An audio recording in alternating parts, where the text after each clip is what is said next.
Според мое мислење, Преспанскиот договор не само што не влие негативно на идентитетот на македонците во Република Македонија, не само што би можел да биде искористен за губење на овој идентитет, туку напротив, вака како што е срочен со одредбите кои што се во него и она што го пружа како една правна рамка за идните односи меѓу Република Македонија и Република Грција, можеме да го препознаеме како договор кој што отвара врата за едно ново видување на идентитетите. Значи, идентитетот во Македонија во изминативе години најчесто се поврзува со она што се нарекува етнички идентитет,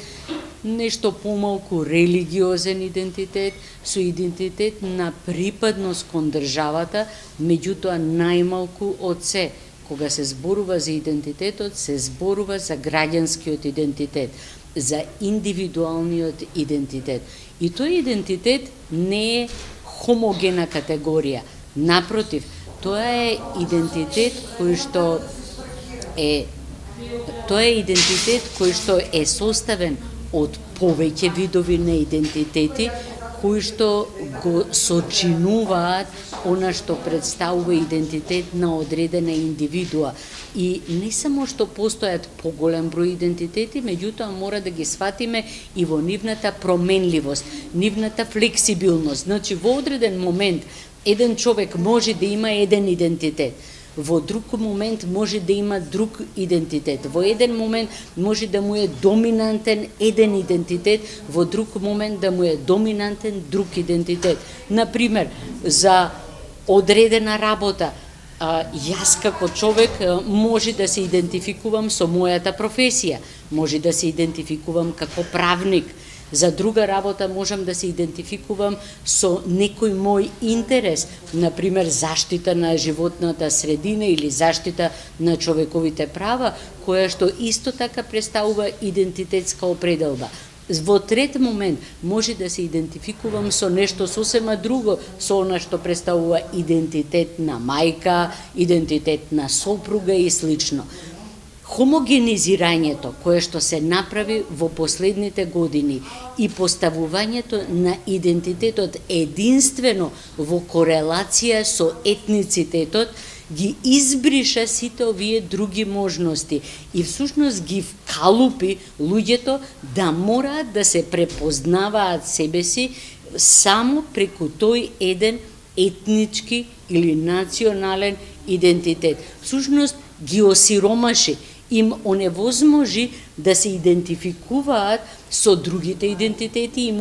оневозможи да одат од еден во друг идентитет, им оневозможи да се дружат со другите луѓе кои што споделуваат некој од нивните различни идентитети. Зошто е важен Преспанскиот договор за сето ова? Прво, заради тоа што го руши она што представува единствено и хомогено идентификување на луѓето со етницитетот. Второ, заради тоа што отвора простор за градење на новите идентитети кои што ни било во одреден момент запрено, па дури и забрането. Трето, отвора можност за комуникација. Комуникација на едно друго ниво, комуникација културна, комуникација образовна, комуникација политичка, комуникација економска со луѓе со кои што на некаков начин цело време сме имале бариера токму заради постојувањето на тој единствен, хомоген, етнички ориентиран идентитет. Вториот елемент на кој што можеби треба да се обрне внимание е и абсурдноста на постоењето, анахроноста на постоењето на етницитетот било како единствен идентитет, меѓутоа дури и како еден од идентитетите, заради тоа што луѓето случајно се раѓаат во одредена етничка заедница. Многу случајно се раѓаат во одредена културна заедница, многу случајно се раѓаат во одредена држава. И тоа што ги гради како посебни човечки битија кои што имаат одреден културен бекграунд, човечки битија кои што имаат одредена врска со другите луѓе во потесната и во пошироката заедница и слично, е нешто кое што не смее да врзува. Тоа е нешто кое што треба да обогатува. Тоа е нешто кое што треба да додава елемент на различноста. Тоа е нешто кое што не треба да ги двои од другите луѓе, туку напротив да ги спојува со другите луѓе заради тоа што имаат некоја посебност која што можат да ја споделат, нешто кое што можат да го додадат во она што представува градење на општиот човечки идентитет како една многу хетерогена категорија. И она кое што Преспанскиот договор според мене ни го овозможува е токму подотворувањето на вратата на едно поинакво перцепирање токму на овој аспект на идентитетите. Меѓутоа уште еден елемент има кој што е многу значаен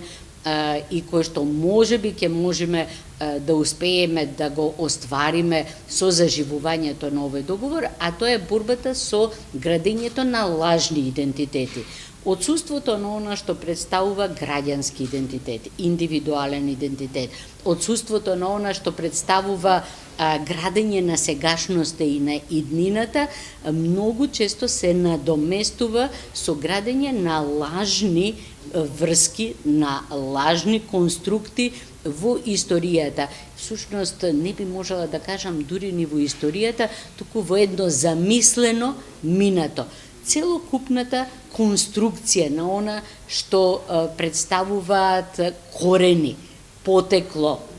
кое што задира многу илјадници години наназад и кое што е интересно од аспект на градењето на општата човечка култура, меѓутоа никако не може да се поврзи со градењето на она што представува индивидуален идентитет. Тоа е оној главен проблем со кој што можеби ќе можеме да се избориме доколку почнеме да го практикуваме и да го применуваме на соодветен начин Преспанскиот договор. Значи, тоа ќе ни овозможи да се спротиставиме на сиот лажен сјај на минатото кој што се гради околу нас, на сите кулиси на минатото кои што во изминатите 11 години беа поставени, и градењето на се она што представува илузија на врска со едно многу далечно минато кое што нема и не може да има никакво влијание врз она што представува денешна положба на луѓето во Република Македонија, денешни потреби и интересни, денешно градење на иднината, не само на индивидуите, туку и на целокупната држава. И четвртиот елемент кој што јас би можела да го замислам во она што представува позитивен аспект, позитивен инпут на Преспанскиот договор, тоа е внесот во пошироката заедница, значи градењето не само на европскиот, туку и на светскиот идентитет. Со тоа што луѓето ќе почнат да се гледаат себе си како дел од едно многу пошироко семејство, како дел од таква заедница во која што разликите ги надминуваат многу етничките разлики, јазичните, религиозните разлики, туку почнуваат да се прелеваат на се она што представува културни разлики, разлики во начините на живење, разлики во размислувањето, разлики во градењето на ставовите и разлики во можноста да се прифати различноста. Тоа е најверојатно најголемата придобивка која што според мене ќе имаме од Преспанскиот договор. Ова воопшто не значи дека е тоа некој идеален договор. Ова воопшто не значи дека е тој договор кој што може да даде одговор на сите можни прашања и посебно не дека е договор кој што по автоматизам ќе биде